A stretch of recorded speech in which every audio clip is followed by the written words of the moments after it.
जीवन के देवता को आओ तनिक संवारें, एक बहुत ही सुंदर सूत्र है। अबुद्धम मानवम नास्ति, यह वेदों का सूत्र है जिसमें कहा गया है कि इस संसार में कोई भी प्राणी बुद्धिहीन नहीं है, अस्तु सभी प्राणियों को परमात्मा ने बुद्धि प्रदान की है। हमारे बीच में जैसा कि आपसे हमने निवेदन किया, सम्मानीय डॉक्टर चिन्मय पंड्या जी हम सबके बीच में हैं। उनके बारे में सार संक्षेप में एक छोटी सी जानकारी देने का हमारा मन है। वैसे वो किसी भी जानकारी या परिचय के मोहताज नहीं है। अंतर्राष्ट्रीय ख्याति प्राप्त हमारे बीच में सम्मानीय डॉक्टर चिन्मय पंड्या जी बैठे हुए हैं। बहनों भाइयों, भारत में आपने MBBS करने के बाद इंग्लैंड में उच्च स्तरीय शिक्षा,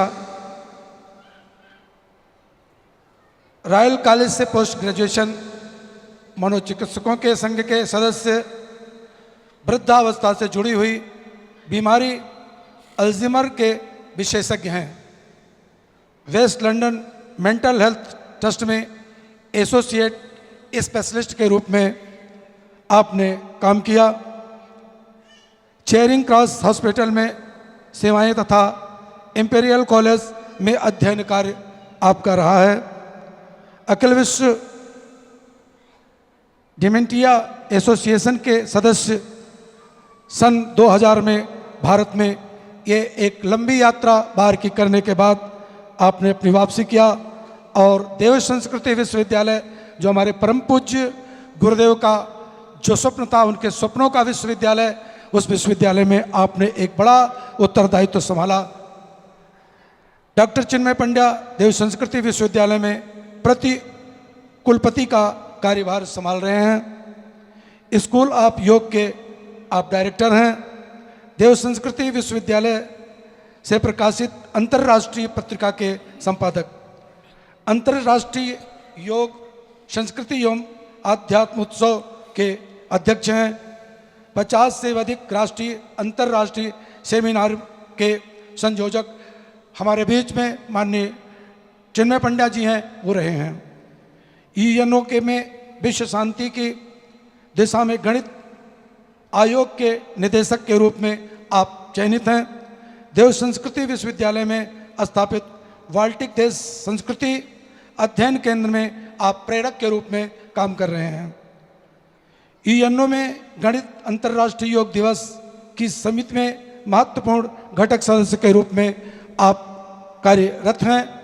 हमारे डॉक्टर चिन्मय पंड्या जी वैसे इन सब विशेषताओं और योग्यताओं के साथ प्रतिभा के धनी तो हैं ही, पर एक आपकी बड़ी विशेषता है, विनम्रता और शालीनता आपके जीवन में, आपके रग रग में कूट कूट करके भरी हुई है। उस शालीनता और विनम्रता को देख करके ऐसा लगता है कि परम पूज्य गुरुदेव के आने वाले समय के स्वप्नों को साकार करने में आपकी विनम्रता की अहम भूमिका होगी और उसी भूमिका के आधार पर हम पूरे राष्ट्र और पूरे विश्व में भारतीय संस्कृति की धर्म ध्वजा को, परम पूज्य गुरुदेव के सद्विचारों को फैलाते हुए हम सब एक अनंत और अनादि सुख की प्राप्ति कर सकेंगे। निवेदन करूं, प्रार्थना करूं। धन्यवाद माओ जी। मित्रों, सबसे पहले परम पूज्य गुरुदेव को, परम वंदनीय माता जी को याद करते हुए, उनकी सूक्ष्म उपस्थिति को साक्षी मानते हुए माँ गायत्री के मंत्र के साथ अपनी बात को आरंभ करना चाहूँगा। बहुत सारी चीज़ें दिखने में छोटी लगती हैं और देखते देखते बड़ी हो जाती हैं। बीज छोटा सा होता है, पर उसी बीज के अंदर पूरा का पूरा वृक्ष समाया हुआ होता है। जीन्स हैं, DNA हैं, RNA हैं, सेल्स हैं, दिखने में बहुत छोटे हैं, माइक्रोस्कोप के माध्यम से देखना पड़ता है, पर उन्हीं सेल के अंदर पूरी की पूरी मनुष्य की काया समाई हुई। यथा पिंडे तथा ब्रह्मांडे, शास्त्र कहते हैं कि जो पिंड के अंदर है, जो अणु के अंदर है, वही विभू के अंदर है, वही पूरी की पूरी सृष्टि में समाया हुआ है। और मात्र शास्त्री नहीं कहते, आज की तारीख में विज्ञान भी इसी बात को कहता है। विज्ञान की दृष्टि से पूरी सृष्टि के निर्माण की जो आज की तारीख में थ्योरी है, सिद्धांत है, उसका नाम है थ्योरी ऑफ सिंगुलैरिटी। और सिंगुलैरिटी की जो थ्योरी है वो बिल्कुल सिंपल सी है कि आप स्याही का एक डॉट ले लीजिए और स्याही के डॉट के अंदर, एक डॉट के अंदर 100 बिलियन क्वार्क हैं, अणु से भी छोटे अणु हैं। और एक क्वार्क के अंदर, एक स्याही के डॉट के अंदर 100 खरब क्वार्क हैं और एक क्वार्क के अंदर 100 खरब उससे भी छोटे छोटे हिग्स बोसन है। बोले वहाँ से सृष्टि की शुरुआत हुई। तो इतने सालों की यात्रा के बाद विज्ञान भी उसी शास्त्र के सत्य को सही ठहराता है जिसको हमारे ऋषि बहुत पहले कह करके गए कि जो पिंड के अंदर है वही ब्रह्मांड के अंदर है। और दोस्तों इसी तरीके से भारतीय संस्कृति का जो सार है, भारतीय संस्कृति का जो मूल है, भारतीय संस्कृति का जो उद्गम है, भारतीय संस्कृति का जो स्रोत है, वो हमारे ऋषियों ने, मुनियों ने एक छोटे से मंत्र के अंदर समाहित कर दिया है जिसको कि हम लोग माँ गायत्री के मंत्र के नाम से जानते हैं। जितना भी भारतीय संस्कृति का विस्तार है, आप गंगा सागर पर जाकर के खड़े हो जाइए तो गंगा जो है अथाह, विस्तृत, विशाल दिखाई पड़ती हैं। और वही गंगा गोमुख पर गंगा जी के छोटे से मुख से निकल करके आई। वैसे ही 9 शब्दों के इस गायत्री मंत्र से, 24 अक्षरों के इस गायत्री मंत्र से जो पूरा का पूरा प्रवाह निकल करके आता है वो भारतीय संस्कृति में बदल जाता है। जितनी भी भारतीय संस्कृति की शिक्षाएं हैं, जितना भी भारतीय तत्व दर्शन है, चिंतन है, अध्यात्म है, योग है, तप है, साधनाएं हैं, वो सारी की सारी माँ गायत्री के मंत्र से निकल करके आई। और जो सबसे बड़ी खूबसूरत बेहतरीन बात माँ गायत्री के मंत्र के अंदर है दोस्तों, वो एक ही है कि हमारे जीवन को वो सतपथ की ओर ले चलें, सद्बुद्धि की ओर ले चलें। जब धरती पर अंधेरा छा जाता है, हमारे कमरे में लाइट चली जाए तो आदमी को भ्रम हो जाता है, भ्रांति हो जाती है। लाइट ना हो तो आदमी दरवाजे की जगह खिड़की से टकराता है, खिड़की की जगह कहीं और टकराता है। वैसे ही जब अंतरिक्ष में अंधकार व्याप्त हो गया है दोस्तों, तो आदमी की सद्बुद्धि का हरण हो जाता है। उसे पता नहीं कि किधर, किस दिशा में विवेक के साथ चलने की आवश्यकता है। और हमारी मति को, हमारी बुद्धि को, हमारे चिंतन को, हमारे दर्शन को सही दिशा में ले जाने के लिए माँ गायत्री का मंत्र है। छोटी सी कथा है कि एक साधु थे, निकले वो अपने घर से यात्रा के लिए और रास्ते में कुछ शरारती तत्व उनके पीछे पड़ गए, कुछ बुरे लोग थे, पीछे पड़ गए और उनने देखा कि ये साधु जा रहे हैं तो उनको परेशान करने लगे। साधु ने कुछ नहीं कहा, उन्होंने कहा कि ठीक है, बच्चे हैं, शरारत कर रहे हैं। रास्ते में नदी आई, उनने नाव ली, नाव में चढ़ गए और साधु जो है भगवान की प्रार्थना करने लगे। भगवान की प्रार्थना करने के लिए साधु जैसे ही नीचे को झुके, वैसे ही उन शरारती तत्वों में से एक ने जूता निकाला, उनके सिर पे मार दिया। एकदम से आकाशवाणी हुई और आकाशवाणी साधु से बोली कि मेरे बच्चे, मेरे पुत्र, तू कहे तो अभी नाव डुबो दूँ, तू कहे तो अभी नाव डुबो दूँ। और साधु बोले कि ये भगवान की आवाज़ नहीं हो सकती, ये माँ गायत्री की आवाज़ नहीं हो सकती। माँ गायत्री को डुबोना होगा तो नाव क्यों डुबोएंगी? माँ गायत्री को उलटना होगा तो नाव क्यों उल्टेंगी? माँ गायत्री को उलटना होगा तो लोगों की बुद्धि उल्टेंगी। बोले यही तो माँ गायत्री करती हैं कि लोगों की बुद्धि को उलट करके सही पथ पर लेकर के आती हैं। और वो आकाशवाणी दोबारा हुई और बोली कि सही बात है, वो पहले की आवाज़ मेरी नहीं थी, मैं तेरी परीक्षा ले रही थी, क्योंकि मैं सबको सद्बुद्धि की प्रार्थना देती हूँ। तो वही प्रार्थना दोस्तों हमारे अंतर्मन से निकले, परम पूज्य गुरुदेव के लिए निकले, परम वंदनीय माता जी के लिए निकले। माँ गायत्री के इस क्षेत्र में, माँ कामाख्या के इस क्षेत्र में हम लोगों का सौभाग्य है कि हम लोग आज यहाँ उपस्थित हैं।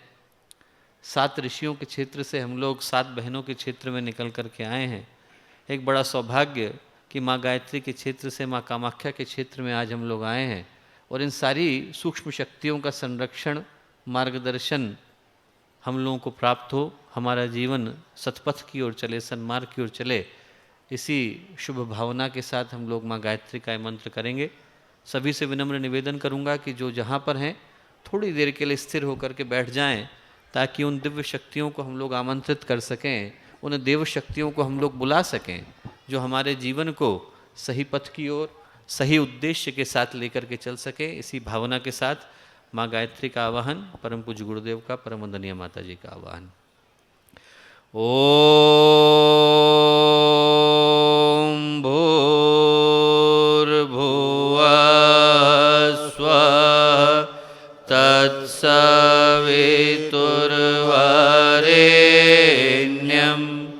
भर्गो देवस्य धीमहि धियो यो नः प्रचोदयात्।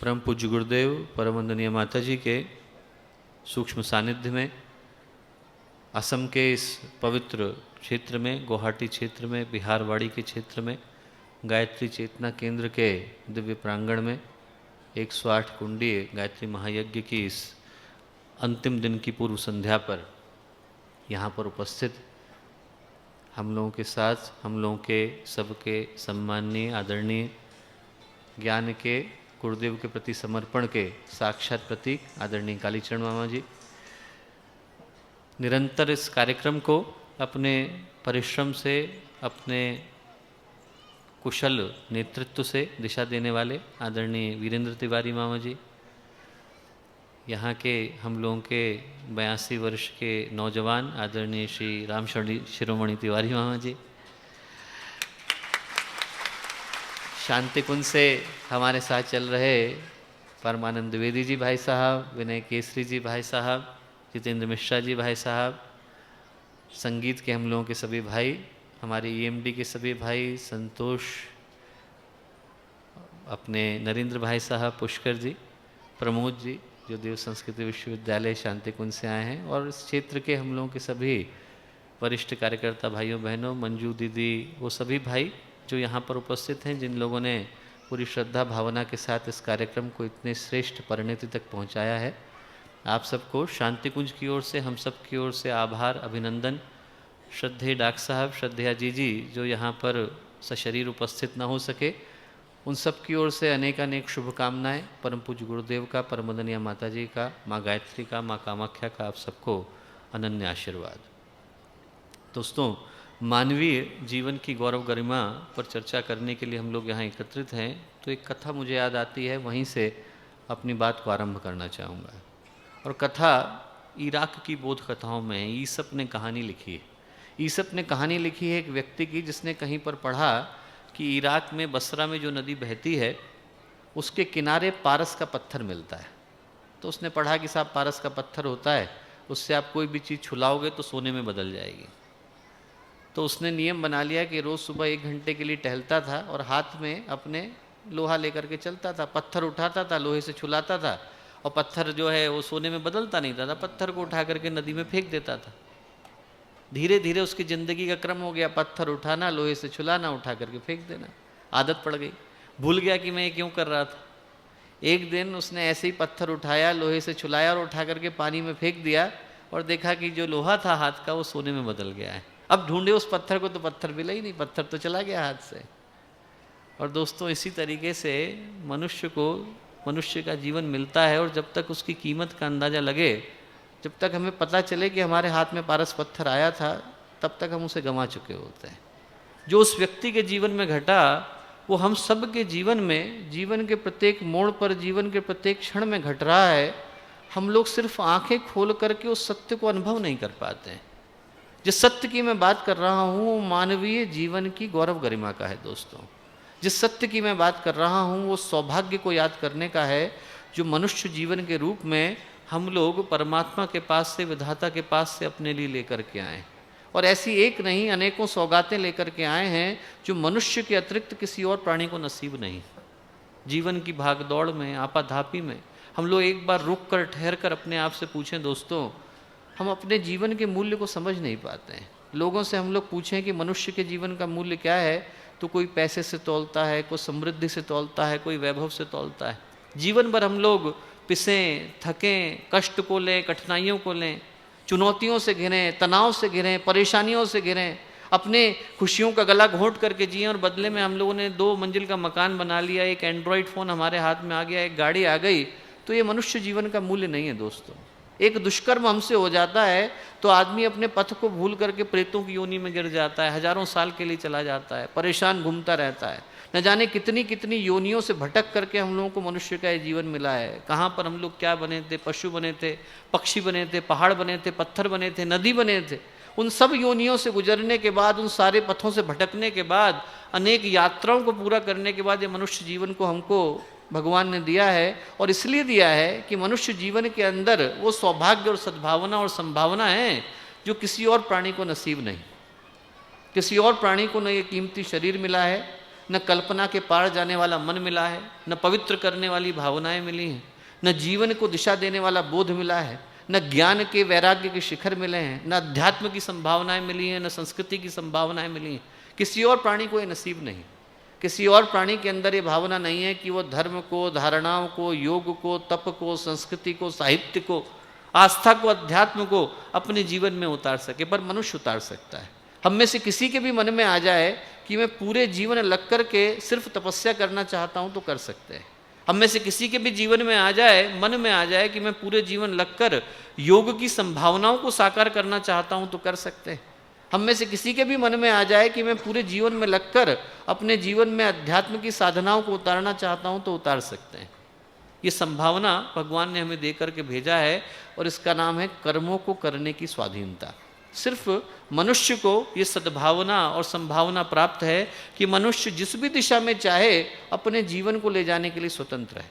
बाकी सारे प्राणियों को बंधी बंधाई व्यवस्था के अंतर्गत काम करना पड़ता है। बकरी है, घास फूस खा करके गुजारा करना पड़ता है। वो कहे साहब मैं कल को जो है चाइनीज़ खाऊंगी तो खा नहीं सकती। वो सोचेगी नहीं नहीं कल तो मैं रेस्टोरेंट में बैठूंगी और जो अच्छे से जो है ताइवान का भोजन लूंगी तो नहीं ले सकती है। उसको जो घास फूस मिली है खाना पड़ेगा। शेर को शिकार करके गुजारा करना पड़ेगा। मछली को पानी में कैद रहना पड़ेगा। मछली कहे नहीं मैं तो उड़ूंगी, तो नहीं बहन आप उड़ नहीं सकते हो, आपको पानी में ही रहना पड़ेगा। और जो बंदर है वो पेड़ पे चढ़ सकता है, ज़मीन पे उतर सकता है। सोचे मैं कूद जाऊं पानी के अंदर तैरूं तो तैर नहीं सकता। मक्खी सोचे मैं पानी के अंदर तैरूंगी तो तैर नहीं सकती। पर मनुष्य जो भी चाहे वो कर सकता है। पानी में डुबकी लगाना चाहे लगा सकता है, पेड़ पे चढ़ना चाहे चढ़ सकता है, वेजिटेरियन रहना चाहे रह सकता है, नहीं रहना चाहे नहीं रह सकता। भगवान ने मनुष्य को जो एक विशेषता देकर के भेजा है वो ये देकर के भेजा है कि हमें कर्मों को करने की स्वाधीनता देकर के भेजा है। जिस भी दिशा में चाहें हम अपने जीवन की संभावना को ले जाने के लिए स्वतंत्र हैं। अंग्रेजी में एक बात आती है जिसमें कहते हैं कि मनुष्य का जीवन बी से डी तक की यात्रा है। बी का मतलब है बर्थ, डी का मतलब है डेथ, बी का मतलब है जन्म, डी का मतलब है मृत्यु। मनुष्य का जीवन जन्म से लेकर के मृत्यु तक की यात्रा है। न तो जन्म का क्षण हमारे हाथ में है, न मृत्यु का क्षण हमारे हाथ में है। पर जो बीच में छूट गया दोस्तों पूरी तरह से हमारे हाथ में है। जो बीच में छूट गया उसका नाम है सी। बी और डी के बीच में जो रह जाता है उसका नाम है सी। और सी का मतलब है चॉइसेस, चॉइसेस का मतलब है संभावना। हर व्यक्ति के अंदर भगवान ने संभावना देकर के भेजा है कि वो जिधर भी चाहे अपने जीवन को ले जाने के लिए स्वतंत्र है। संभावनाएं श्रेष्ठ हो जाती हैं, उत्कृष्ट हो जाती हैं, उन्नत हो जाती हैं, उन्नति की ओर चली जाती हैं। तो हमारे मध्य से राम निकल करके आते हैं, कृष्ण निकल करके आते हैं, विवेकानंद निकल करके आते हैं, परम पूज्य गुरुदेव निकल करके आते हैं, सप्त ऋषि निकल करके आते हैं, जैनों के तीर्थंकर निकल करके आते हैं, सिखों के गुरु निकल करके आते हैं, इब्राहिम राबिया निकल करके आते हैं, साहित्यकार रचनाकार निकल करके आते हैं, संस्कृति के पुरोधा निकल करके आते हैं, तपस्वी योगी अध्यात्मवेत्ता निकल करके आते हैं। यदि संभावनाएं सही दिशा में चली जाएं, वही संभावनाएं भ्रमित हो जाती हैं, दूषित हो जाती हैं, भटक जाती हैं, तो हमारे अंदर से ठग निकल करके आते हैं, चोर निकल करके आते हैं, आतताई निकल करके आते हैं।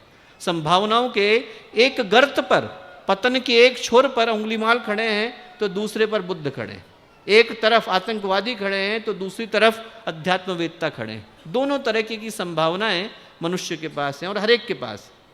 आप महाभारत में पढ़ेंगे कि दुर्योधन से विदुर ने पूछा कि एक बात बता भैया कि तू और युधिष्ठिर दोनों एक साथ एक ही गुरुकुल में गए, आपको पढ़ाने वाले टीचर एक थे, आपके गुरु एक थे, आपके चाचा चाची एक थे, आपके मामा मामी एक थे, फिर क्या कारण है कि युधिष्ठिर जो है वो सारे काम धर्म के करता है और आप सारे काम अधर्म के करते हो, ऐसा क्यों है? पूछा। तो दुर्योधन ने जवाब दिया, जानापि धर्मम नच में प्रवृत्ति। जानता हूं कि धर्म क्या है, करूंगा नहीं, मेरा मन नहीं है। जानापि धर्मम, जानता हूं धर्म क्या है। जानापि अधर्मम नच में निवृत्ति, जानता हूं कि अधर्म क्या है, छोड़ूंगा नहीं, मेरा मन नहीं है। केनोपि देवेन हृदय स्थितेन यथा नियुक्तोस्मि तथा करोमि। ऐसा लगता है कि कोई अंदर आकर के बैठ गया है और जहां मुझे नियुक्त कर देता है वही करने के लिए मैं बाध्य हो जाता हूं। पता हर एक को है दोस्तों, सही पथ क्या है, गलत पथ क्या है, हर एक को पता है। आदमी सिर्फ चयन गलत पथ का करता है क्योंकि वो आसान दिखाई पड़ता है। एडमंड हिलेरी जब चढ़ने लगे माउंट एवरेस्ट पर और माउंट एवरेस्ट पर उनने 15 बार ट्राई किया, 15 बार ट्राई करने के बाद फेल हो गए। और वहाँ पर नियम है कि आप जब माउंट एवरेस्ट पर चढ़ो तो आपको 3 बार बिना ऑक्सीजन के सेकंड बेस कैंप तक जाना पड़ता है। यदि आप वहाँ पर आराम से पहुँच जाओगे तभी आपको परमिशन देते हैं कि आप ऊपर चढ़ के आओ। तो उनने 15 बार प्रयत्न किया और 15 बार प्रयत्न करने के बाद फेल हो गए। तो उनने अंतिम बार ट्राई करने की सोची। यदि वो उस बार फेल हो जाते तो 3 वर्ष तक नहीं जा सकते थे। तो एडमंड हिलेरी ने माउंट एवरेस्ट की ओर देखा और देख करके बोले, listen you are a rock, आप तो पत्थर हो। उनने माउंट एवरेस्ट से कहा, listen you are a rock, you can not grow any more, आप बढ़ थोड़ी सकते हो, पत्थर थोड़ी बढ़ सकता है। पत्थर कितना बढ़ेगा, बर्फ गिर जाएगी तो 1 मीटर 2 मीटर 3 मीटर। बोले आप पत्थर हो, आप नहीं बढ़ सकते। As a human I can, मैं इंसानों में बढ़ सकता हूँ। मेरे मन में आ जाए कि मैं आज जो है मनसा देवी पे चढ़ना चाहता हूँ, चढ़ सकता हूँ। कल को मेरे मन में आ जाए कि मैं माउंट एवरेस्ट पे चढ़ना चाहूँ तो चढ़ सकता हूँ। दोस्तों, हम में से हर एक के अंदर भगवान ने संभावना देकर के भेजा है कि जिस दिन हमारे मन में आ जाए कि हम अपने जीवन की दिशा को बदलना चाहते हैं, उसी दिन हमारे अंदर सौभाग्य का सूर्योदय हो जाता है। उसी दिन भगवान हमारे अंदर साक्षात रूप से उपस्थित हो जाते हैं। उसी दिन हमारे अंदर श्रेष्ठ संभावनाएं उदय हो जाती हैं। जिस दिन हमारे अंदर ये भावना आ जाती है कि हम अपने जीवन को सही पथ पर ले जाना चाहते हैं, उस दिन हमारे अलावा हमें रोकने वाला और कोई नहीं होता। भगवान ने मनुष्य को जो विशेषता देकर के भेजा है वो कर्मों की स्वतंत्रता का देकर के भेजा है। और इस विशेषता के कॉन्ट्रैक्ट में भगवान ने एक छोटा सा क्लॉज जोड़ दिया है, छोटा सा। नीचे आप देखो, जब मोबाइल का आप कॉन्ट्रैक्ट लेते हो तो छोटे छोटे अक्षरों में लिखा रहता है, उसको भी पढ़ना जरूरी होता है, फिर आप साइन करते हो। वैसे ही कर्मों की स्वतंत्रता का कॉन्ट्रैक्ट तो है, पर भगवान ने कर्मों की स्वतंत्रता के साथ ये जोड़ दिया है कि कर्मों को करने की स्वतंत्रता है, परिणाम को पाने की स्वतंत्रता नहीं। कर्मों को करने के बाद कर्मों की भावना के अनुरूप जैसे शुभ या अशुभ पुरस्कार या दंड की व्यवस्था बनेगी वो इंसान को भुगतनी पड़ेगी। जैसा हम करेंगे वैसा हमें भरना पड़ेगा। जो जैसा बोएगा वैसा काटना पड़ेगा, गुरुदेव कह करके गए। रामचरितमानस में गोस्वामी तुलसीदास जी ने लिखा है, कर्म प्रधान विश्व रचि राखा, जो जस करहि सो तस फल चाखा। भगवान ने इस विश्व की रचना कर्म को प्रधान बना करके करी। जो जैसा करता है उसको वैसा भुगतना पड़ता है। हर एक को, यहाँ से लेकर के आप कहीं पर भी चले जाइए, हर एक को उसके कर्म के अनुरूप अपने परिणामों को पाने की व्यवस्था करनी पड़ती है। एक कथा आती है धृतराष्ट्र की, कि जब भगवान कृष्ण दरबार में आए धृतराष्ट्र के और दुर्योधन ने उनको बंदी बनाने का प्रयत्न किया, तो उस समय भगवान कृष्ण को अपना विराट रूप दिखाने के लिए विवश होना पड़ा। और जो उनका विराट रूप था वो भीष्म पितामह ने देखा, विदुर ने देखा, धृतराष्ट्र देखने से वंचित रह गए। तो धृतराष्ट्र को बड़ा दुख हुआ। उनने कहा कि यदि मैं नेत्रहीन न होता तो आज मैं भी भगवान को देख लेता विराट रूप में। तो उनने उनसे ये कहा, भगवान कृष्ण से प्रार्थना करी। उनने कहा कि साहब एक बात बताइए कि मेरे से ऐसा क्या पाप हुआ था, ऐसा मुझसे क्या कर्म हुआ था जिसके कारण मैं आज आपको विराट रूप से देखने से वंचित रह गया हूँ। तो भगवान कृष्ण ने कहा कि देखो ऐसा है कि इस सृष्टि में कर्म की प्रधानता है, हर एक को हर एक के कर्म का फल भुगतना पड़ता है। बिना कर्म किए आप कोई परिणाम मिलाओ ये नहीं मान सकता मैं, पर मैं फिर भी ध्यान में जाता हूँ और देखता हूँ कि ऐसा क्या कर्म हुआ। तो भगवान कृष्ण ध्यान में उतरे और बोले कि देखो मैं आपके पिछले 8 जन्म देख रहा हूँ, ऐसा कोई कर्म आपसे नहीं हुआ जिससे कि आपको नेत्रहीन होना पड़े। फिर और गहरे गए, बोले मैं आपके 40 जन्म देख रहा हूँ, ऐसा कोई कर्म आपके पिछले 40 जन्म में नहीं हुआ जिसके कारण आपको नेत्रहीन होना पड़े। और गहरे चले गए, बोले मैं आपके 100 जन्म देख रहा हूँ, 100 जन्म में आपसे ऐसा कोई कर्म नहीं हुआ जिससे आपको नेत्रहीन होना पड़े। अब धृतराष्ट्र को शंका हुई। उन्होंने कहा कि साहब कोई गलती हो गई क्या भगवान के हिसाब में जो मैं नेत्रहीन हो गया। बोले ऐसा हो नहीं सकता, मैं और गहरे जाता हूँ। भगवान कृष्ण और गहरे गए और गहरे जाकर के बोले कि ऐसा है कि मैं आपका 108वां जन्म देख रहा हूँ आज से पहले का। आप एक छोटे से बालक हो, चिड़िया के बच्चे खेल रहे घोंसले के अंदर, और आप एक टहनी लेकर के, जो पेड़ की टहनी होती है, उससे उनकी आँखों को फोड़ रहे हो। बोले वो जो कर्म था 108 जन्म पुराना, वो आज आपका पीछा करते हुए यहाँ पर आ गया। जिसको महाभारत में व्यास ने कहा है, यथा धेनु सहस्रेषु वत्सो गच्छति मातरः। जैसे 1000 गायें खड़ी हों, उनके बीच में भी बछड़ा अपनी माँ को ढूंढ लेता है।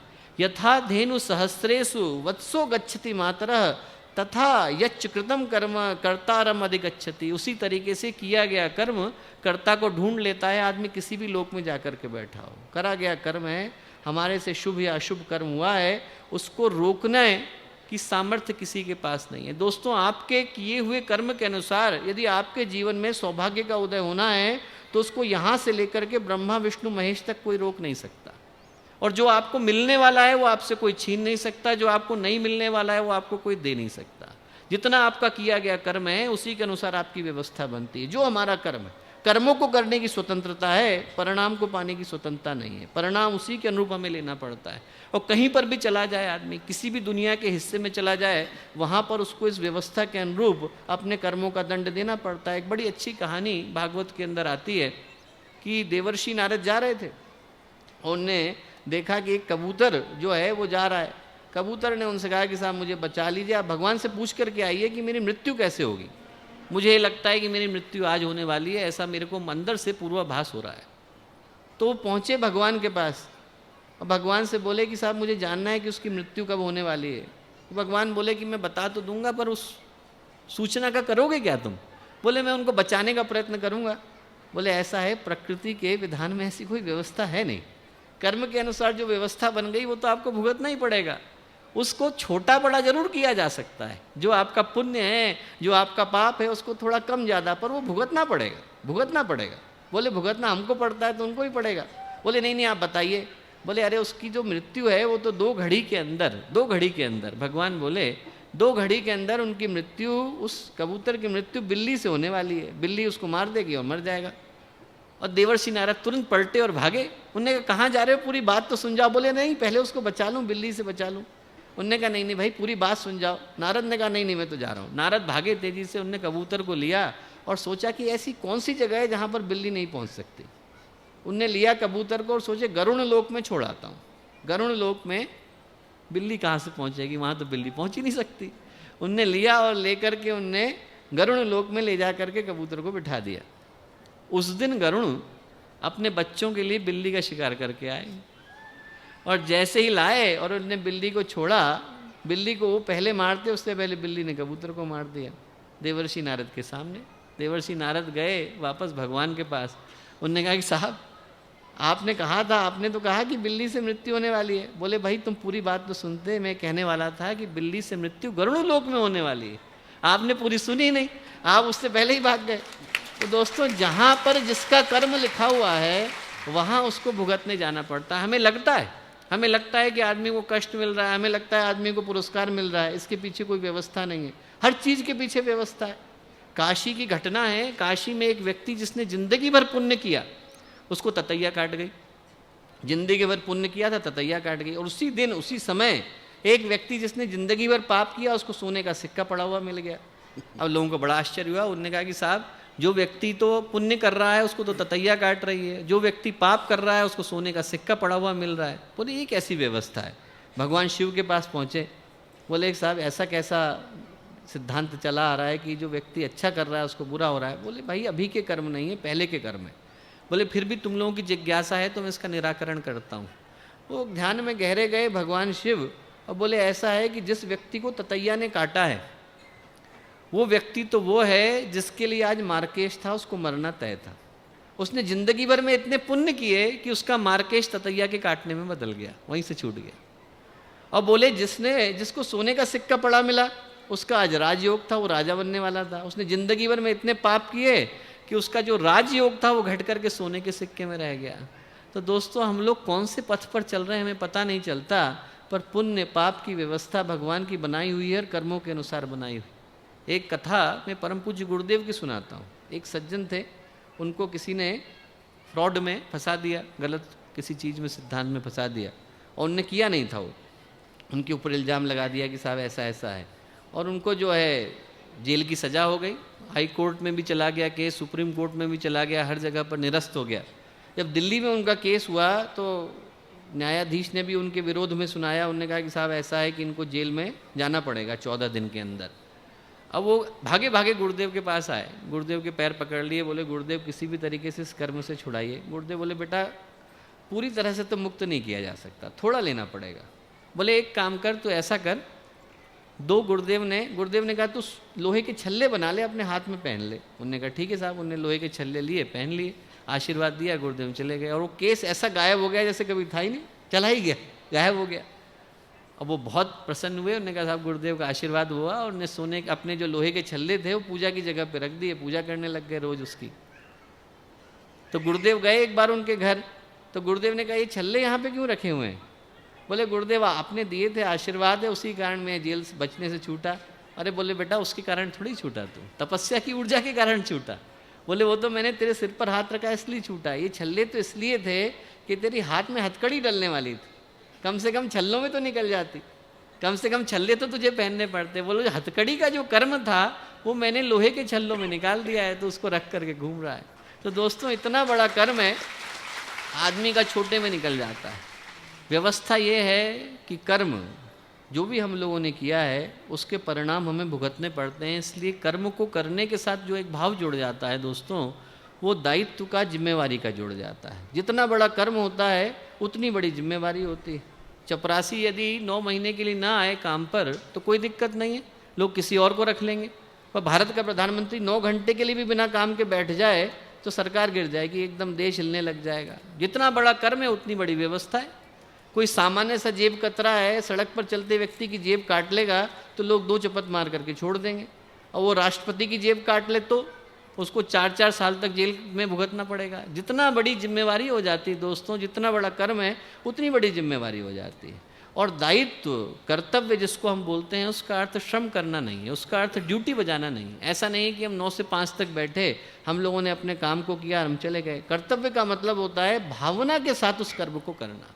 वही कार्य है जब हम भावना के साथ करते हैं, दिल लगा करके करते हैं, जो हमें कार्य दिया गया है उसको ईमानदारी के साथ करते हैं, तो वो कर्तव्य में बदल जाता है, दायित्व में बदल जाता है। पूरा का पूरा धर्म, पूरा का पूरा अध्यात्म, पूरा का पूरा कर्मयोग यही है कि जो कार्य हमें दिया गया है उसका हम लोग ईमानदारी के साथ, दायित्व के साथ, कर्तव्य के साथ निर्वहन करें। महारानी होलकर की कथा आती है। 12 साल की उम्र में वो महारानी बन गई थी। अब महारानी बनने के बाद क्या हुआ कि उस समय राज्य बहुत अस्थिर था। जब राज्य स्थिर हो गया, अंग्रेज भी घबराते थे उनसे, तो राज्य के स्थिर हो जाने के बाद उनके मन में भाव हुआ कि मैं गीता को पढ़ूं।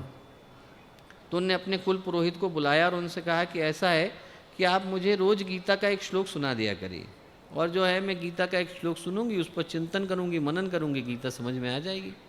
उनने कहा ठीक है। कुल पुरोहित आए और उनने सुनाना शुरू करा। उनने पहली सुनाई, बोले धर्म क्षेत्रे कुरुक्षेत्रे संवेता युयुत्सव माम कहा पांडवाश्चैव किम कुर्वत संजय। पहला श्लोक सुनाया गीता का। धृतराष्ट्र जो है संजय से पूछते हैं कि धर्म क्षेत्र में, कुरुक्षेत्र में मेरे बच्चे और पांडु के बच्चे युयुत्सु को मिलाकर के क्या कर रहे हैं बता। इतना उनका बोलना था। महारानी होलकर बोली कि देखिए मुझे गीता समझ में आ गई है, आप रुक जाइए, बस इतना ही मुझे जानना था। तो बोले साहब गीता तो अभी पूरी पड़ी हुई है, 699 श्लोक तो बाकी हैं, और जो ज्ञान है वो तो दूसरे अध्याय के बाद आना शुरू होगा, वहाँ से भगवान कुछ बोलना शुरू करेंगे। पहले अध्याय में तो कुछ है ही नहीं। और ये तो धृतराष्ट्र जो बिल्कुल निगेटिव कैरेक्टर है महाभारत का, वो संजय से प्रश्न भर पूछ रहा है, इसके अलावा तो इसमें कुछ है नहीं। बोले नहीं आप फिर से बोलिए। बोले धर्म क्षेत्र कुरुक्षेत्र। बोले बस यहीं रुक जाइए।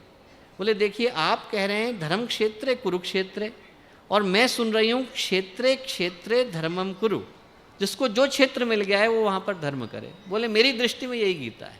तो दोस्तों यदि हम में से हर एक के अंदर इतना भाव आ जाता है कि जितना हमारे को क्षेत्र मिल गया है, गुरुदेव ने युग सैनिक बना करके बिठा दिया है, सृजन सेनानी बना करके बिठा दिया है, वहाँ पर हम अपने दायित्व का भली भांति निर्वहन करते हैं तो गीता हमारे अंदर आ जाती है, और किसी धर्म की हमें आवश्यकता नहीं है। इतना कर्तव्य बोध यदि हमारे अंदर आ जाता है, इतना दायित्व आ जाता है, इतनी जिम्मेवारी, इतनी ईमानदारी आ जाती है कि हम लोग पूरी ईमानदारी के साथ अपनी आंखों के सामने और गुरुदेव के सामने खड़े हो सकें कि जो आपने कार्य दिया था उसका हमने भली भांति निर्वहन किया, तो धर्म क्षेत्र कुरुक्षेत्र, क्षेत्र क्षेत्र धर्मम कुरु हमारे जीवन में आ जाता है। फिर हमारे प्रत्येक जीवन के आयाम में धर्म आ जाता है, हमारे अंदर कर्तव्य की, दायित्व की भावना आ जाती है।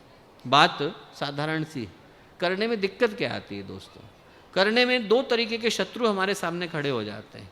एक तो कर्तव्य को करने के शत्रु हैं, कर्तव्य को करने की भावना में शत्रु हैं।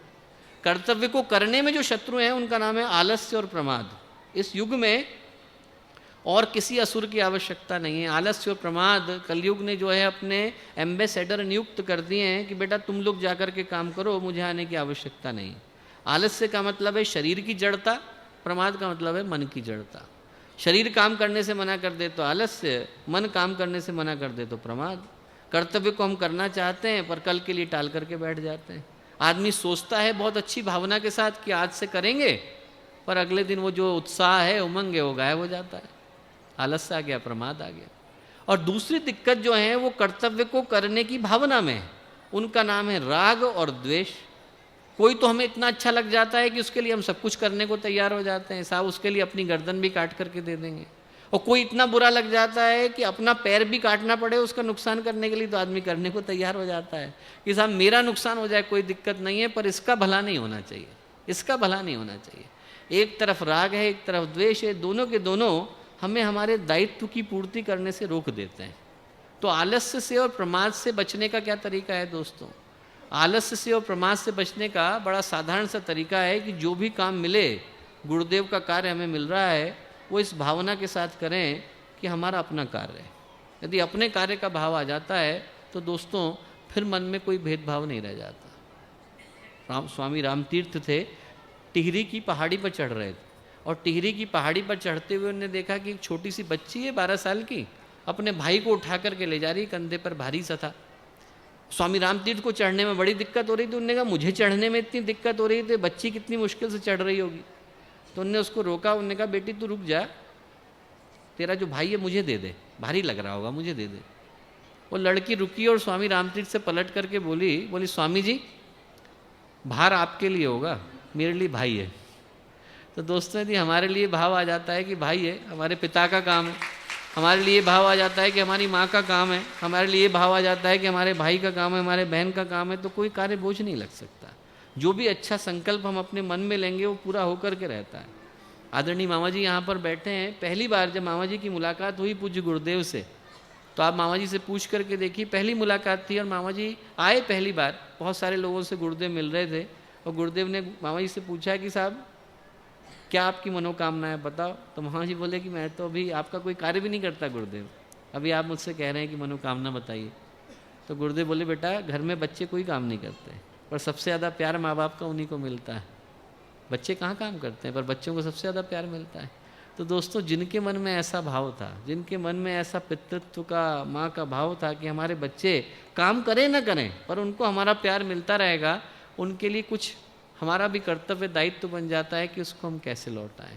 और यदि ये भाव हमारे अंदर आ जाता है कि हम अपने पिता का, अपने गुरु का, अपने भाई का, अपने बहन का, इनका कार्य कर रहे हैं, तो कोई कार्य हमें बोझ नहीं नज़र आता। फिर जो हमें दिया गया दायित्व है वो हम पूरा करने के लिए तैयार हो जाते हैं। और ये बातें मैं इस दृष्टि से कह रहा हूँ दोस्तों कि जो वर्तमान समय चल रहा है वो साधारण समय नहीं चल रहा। इसको गुरुदेव ने युग परिवर्तन का समय कहा, और इसलिए कहा क्योंकि आदमी का स्वार्थ तेजी से बढ़ता चला जा रहा है। धर्म है, नीति है, न्याय है, सदाचार है, भावनाएं गायब होती चली जा रही। और ऐसे समय में जिनकी आत्माएं जागृत हैं, जिनके अंदर अच्छे भाव हैं, जिनके अंदर अच्छे संकल्प हैं, उनको आगे बढ़ करके कुछ अच्छा करने की आवश्यकता है। उनको कुछ आगे अच्छा संकल्प लेने की आवश्यकता है। ये दुनिया, गुरुदेव कहा करते थे, मात्र उनकी वजह से बुरी नहीं है जो लोग बुरे हैं, उनकी वजह से भी बुरी है जो लोग अच्छे हैं पर सब कुछ देख करके भी हाथ पर हाथ रख करके बैठे रहते हैं। तो दोस्तों ऐसे समय में जब युग परिवर्तन का समय होता है, क्रांति का समय होता है, तो जो लोग सृजन सेनानी होते हैं, जो लोग संकल्प वाले होते हैं, उन लोगों की छुट्टियां कैंसिल हो जाती हैं। सीमा पर लड़ाई छिड़ जाती है तो सैनिकों को वापस बुला लिया जाता है। महामारी फैल जाती है तो डॉक्टरों की छुट्टियां कैंसिल हो जाती हैं। वैसे ही जब आपातकाल लग गया है, ऐसा समय आ गया है जिसको कि हम लोग युग परिवर्तन का समय कह सकते हैं, तो हमारी आपकी छुट्टियां कैंसिल हो गई हैं। अब हम लोग सामान्य तरीके से अपने जीवन को नहीं जी सकते। ये समय नई सोच के साथ इस जीवन को जीने का है, अपना पेट भरने के लिए, अपना परिवार बड़ा करने के लिए। जैसा आदरणीय मामा जी कह रहे थे, बहुत सारे बहुत सारे जन्म हम लोगों ने गुजारे हैं। इस वाले जीवन को, इस वाले जन्म को हम लोग परम पूज्य गुरुदेव के सपनों को साकार करने के लिए गुजार सकते हैं। उस संकल्प को मन में लेकर के यहाँ से विदा हो सकते हैं, जो कि परम पूज्य गुरुदेव ने अपने जीवन में, अपने उदाहरणों के माध्यम से, अपने व्यक्तित्व के, अपने कृतित्व के माध्यम से प्रस्तुत किया। तो दोस्तों मैं आप लोगों से कहूँगा कि आज की जो हम लोगों की मुलाकात है, इस दिन हम लोग यहाँ से गुरुदेव के सपनों को पूरा करने का संकल्प लेकर के निकलें। ये वर्ष युवा क्रांति वर्ष का दूसरा अध्याय है, और इस भावना के साथ दूसरा अध्याय है कि इस देश का प्रत्येक युवा, इस देश का प्रत्येक वो व्यक्ति जो कि उम्र से नहीं पर अपनी भावनाओं से, उमंग से, उत्साह से, चिंतन से, दृष्टिकोण से युवा है, उसके अंदर कम से कम ये भावना आनी चाहिए कि हमें परम पूज्य गुरुदेव के सपनों को, संकल्पों को किसी भी हालत में पूरा करना है। तो मैं आप सभी से विनम्र निवेदन करूंगा कि दोस्तों हम लोग यहाँ पर आए, इसका उद्देश्य मात्र यज्ञ करना नहीं है, यज्ञ के पीछे के संदेश को लेकर के जाना है। जब गुरुदेव ने 1943 में अपने 24 गायत्री के महापुरुष चरण पूरे किए तो बिरला जी गुरुदेव के पास उस समय 11 करोड़ रुपए लेकर के पहुँचे और गुरुदेव के पास ले जा करके उनने पैरों में रख दिए। बोले गुरुदेव आप सोने चांदी का मंदिर बनाइए, माँ गायत्री का आपसे सिद्ध साधक कोई नहीं है, इतना सुंदर मंदिर बनाइए जितना आज तक किसी ने नहीं देखा हो। गुरुदेव बोले बिरला जी आप जानते हो मैं पैसे किसी के नहीं छूता, आपके भी नहीं छूँगा, पर आप मेरे साथ जरा आओ, अपन लोग चलते हैं विश्राम घाट तक। बोले आप ऐसे लोगों को गिनना जिनके शरीर पर कपड़े नहीं हो, भूखे प्यासे हों। गुरुदेव ने बिरला जी से कहा, उनने गिनने शुरू करे, 100 के करीब हो गए, अभी पहुँचे नहीं थे विश्राम घाट। गुरुदेव बोले आपकी जेब में कितने पैसे हैं? उनने कहा 1000 रुपये हैं, बहुत बड़ी मुद्रा थी उस समय। बोले आप 10-10 हर एक को दे दो। गुरुदेव बोले जुगल जी एक बात बताओ आप कि आप सोने चांदी का मंदिर बनाना चाहते हो, उसमें भगवान को बिठाना चाहते हो, और जो भगवान का अंश है, मनुष्य है, मानव है, वो बाहर भूखा प्यासा घूमेगा, भगवान को अच्छा लगेगा? बोले यदि हमको बनाना ही है तो लोगों को चलता फिरता मंदिर न बना दें, भगवान को बिठाना ही है तो लोगों के हृदय में न बिठा दें।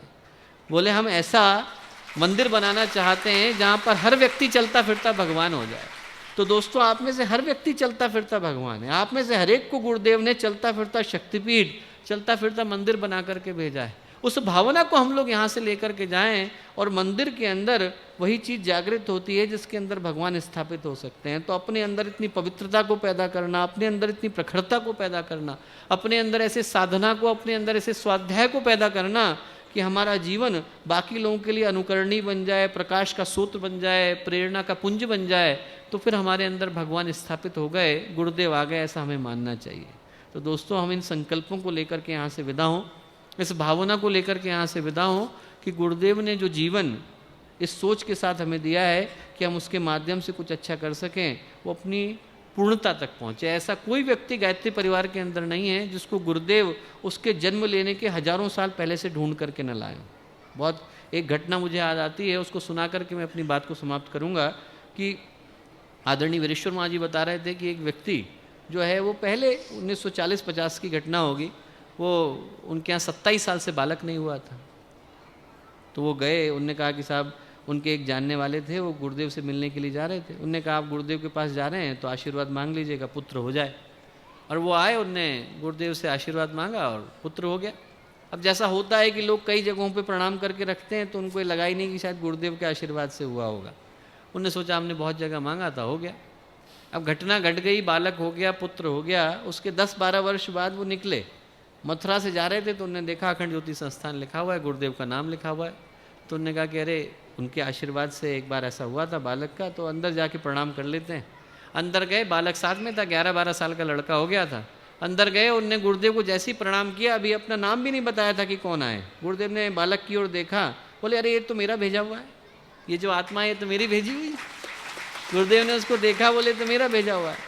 दोस्तों आप में से जितने लोग हैं वो गुरुदेव के भेजे हुए हैं, और यदि हम लोगों को जो दिया गया दायित्व है, जो दिया गया कर्तव्य है, जो दी गई जिम्मेवारी है, उसका निर्वहन करे बगैर हम लोग यहाँ से चले जाएंगे तो गुरुदेव के सामने आंखों से आंख मिला करके खड़े नहीं हो पाएंगे। दोस्तों मैं आपसे कहूँगा कि हम लोग यहाँ पर आए हैं मात्र यज्ञ को करने के लिए नहीं आए हैं, अपने अंदर छिपी महानता को, दिव्यता को याद करने के लिए आए हैं, उस भावना को याद करने के लिए आए हैं जिसके आधार पर गुरुदेव ने हमें गायत्री परिवार से जोड़ा है।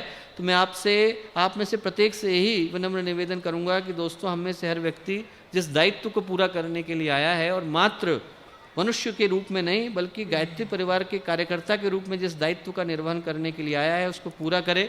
इस संकल्प को लेकर के यहाँ से विदा हो कि जो भावना, जिन शब्दों को हम लोग यहाँ से दोहराएं, जिस शपथ को हम लोग यहाँ पर लें, जिस संकल्प को हम लोग धारण करें, उसे पूरा होने से पहले एक क्षण को भी न रुकें। उसके पूरा होने से पहले हम में से कोई व्यक्ति रुकना नहीं चाहिए, और उस उद्देश्य को हम लोग यहाँ से लेकर के जाएं, उस लक्ष्य को यहाँ से लेकर के जाएं। यही हम लोगों की शुभकामनाएं हैं, यही हम लोगों की मंगल कामनाएं हैं। बहुत बहुत धन्यवाद।